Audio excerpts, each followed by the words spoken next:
So what happens when drillers hear the word no?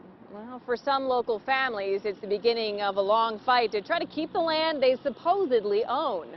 It is a fight that often ends in court, begging the question, just whose land is it? Come on, goats! Come on, goats! When farmer Stephen Cleghorn talks, his goats listen. At Cleghorn's organic farm in Jefferson County, all the goats have names. This is Nina. That's Orca. Owning a farm was a dream for Cleghorn and his wife Lucinda.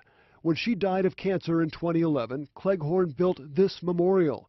Still, he wanted to do something more to protect the land they loved from the drilling boom surrounding them.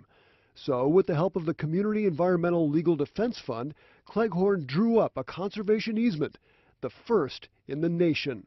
It says Cleghorn's farm can be used only for organic farming, even after he is gone. I relish standing in court, if it comes to that, against the gas companies and saying, let me hear you argue that nature has no rights.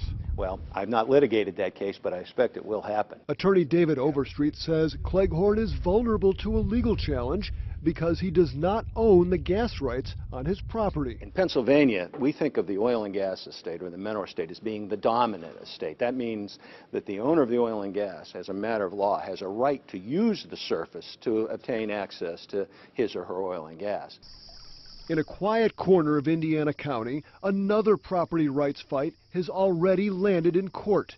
This over a plan to build an injection well like this one, pouring millions of gallons of fracking wastewater deep into the ground. So there's Grant Township residents worry that it will taint their drinking water. That's scary. Judy Wanchisen and her daughter have been leading the fight against the well. We should be able to protect our land, the people, the places that are here, because it's what we love, and that's what you fight for. You fight for things you love. This injection well near Youngstown has been linked to earthquakes, and that's a major concern for folks in Grant Township. The ordinance. All that led the township to draft an ordinance that effectively bans any injection wells, even though the EPA granted a permit and said it would be safe. Everybody in favor? The meeting is over as far as I'm concerned. But now the company that wants the injection well is suing the little township and trying to force it to pay their legal bills. That's a risk that Judy Wanchisen and her neighbors are willing to take. We basically said, well, we think the individual has more rights than a corporation. Next on Chronicle, the rise and fall of a boom, much like Marcellus Shale. Is there a lesson in the past? It was shocking, yes. What's next for drilling?